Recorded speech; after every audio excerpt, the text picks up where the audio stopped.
văn nghệ diễn viên nha. Cái sau này sẽ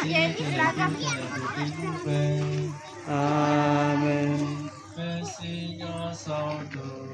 Còn lu bề chia đo mong lu, còn lu tranh tranh lo cho, có mùa trời ly còn nhon đĩa tê lòng đi nó sông lu, có pu má trâu bê nọ lu lò, có ra thảo trâu bê rong ly bê ra trâu luồng, có so cho bê trâu kê dìa, có bò bê đi ta kê phê. Sau lành si tiền lành tuốt tiền lành thủ cái lúc và chúng ta cùng vỗ tay chúc mừng nhau một tràng pháo tay.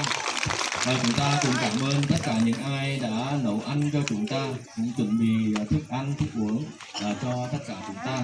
Rồi tối hôm nay thì ông già Noel sẽ đến với chúng ta và sẽ phát quà kẹo bánh cho các bạn.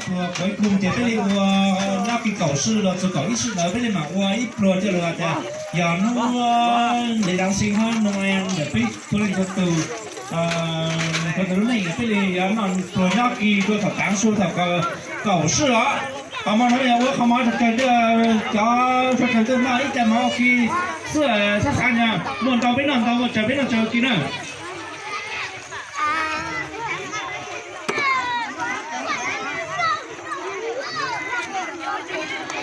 Nó rồi nè, trồng một cái cha nè, để nó giờ cái chương trình nó cho cái lúc đó xử lò hòn, trong xe tạt dài cho nên cho tụi này, thằng lộc trồng cho cái này tạt nắm ban nắm mỏ này, nó sẽ để làm cho cái nắm mỏ này,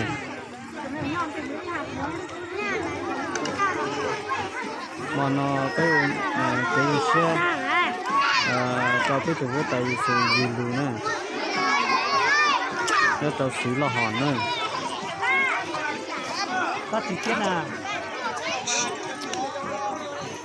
Tại vì nó bên ban nó mòn này.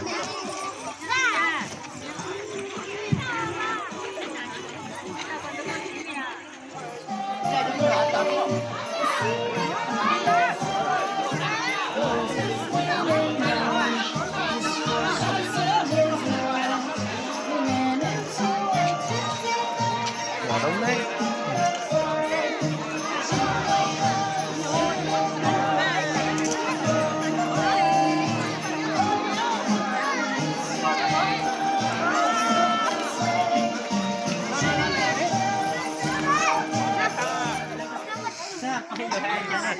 Rồi nhá. Hello. Dạ họ là ba cùng luôn nhá. Đây là gió họ là ba. Số người ít. Cho nên là chúng ta vừa ăn xong một cái thôi. Văn nghệ với nhau hát bài đấy. Chỉ cho anh em. Đến hết chưa? Tập trung lên đi. Rồi. Chung mật thôi. Có hàng nha. Bây giờ trả lời cháu nha. Hôm sau lệnh si, tiền lệnh tu, tiền lệnh tu, tiền tu, phê chi nhau sao tu. Có lúc bề trên đó mong lù, có lúc tranh tranh lo cho, có mùa trời ly có nhiều, nhỏ điên tên nó đi nó sông đu, có pu má trâu bê nọ nu nọ, có ra thảo trâu bê rong ly bê ra trâu lùa. Có gió cho bê trào kế riêng, có bò bê đi đảo kế thế. Sau lệnh si, tiền lệnh tu, lúc chúng ta cùng vỗ tay để cảm ơn nhau, cảm ơn những người nấu ăn cho chúng ta. Rồi chúng ta ăn xong. Trong xe đó, để nó biết phần trình nó cho là và đấy, văn nghệ thì múa xe thủ tới với chủ nhật GPT nên cha nó bây giờ còn chập lời đi. Họ giờ đó họ xong cả bên nó cho mình nhúng nọ bên nó thì còn cơ đi là nó lên nó cái này họ xong cả bên kia thì nhau cái tổ chức nhau bên lịch sử là họ nữa.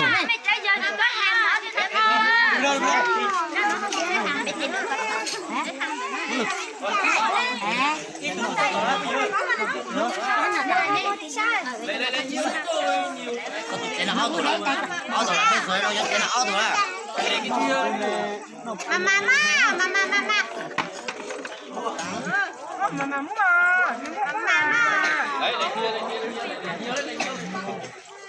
tụi nó dập phao nữa Rồi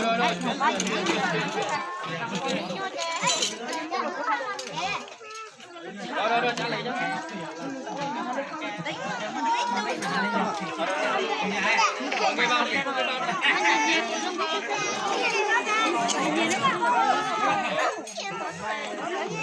lưới từ lưới xuống nó máu rồi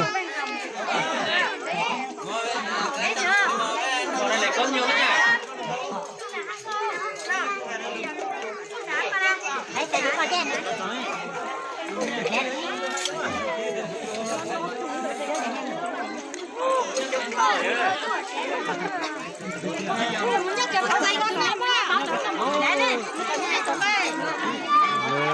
chắc tí nữa chắc cả cái tuần trên thế nữa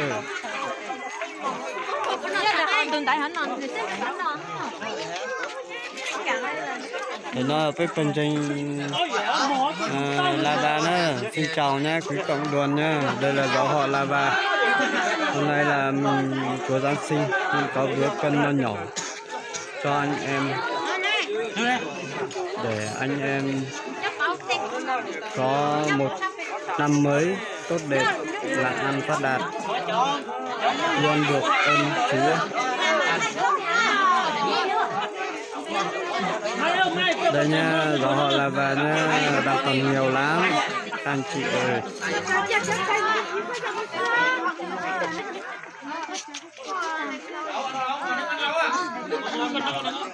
Lúa tôi dùng mua hai món à, mình chỉnh ra tới cơ. Cái từ phát tới từ đây ha.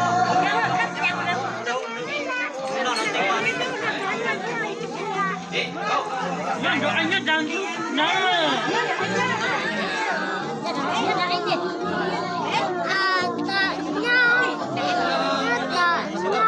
tụi nó tụi mình nhổ rau, tụi nó nhà tụi mình nhổ rau nữa. Bây lô han gái nha tụi nó. Có chói trồng thịt cái linh cha này, họ sẽ đợi họ sang cả cái phần trình nhất cho là nó kia. Vì thế cái lúc này chỉ còn cơn gầu lên. Tới kia tôi còn lo bây giờ tao nhịp lô mỏ trong nên lo cho cái trồng nhật cái tin cha và sau đời tuần chín trên chi mùa trong nên lo sư bây giờ khởi dòng chặt rồi đó.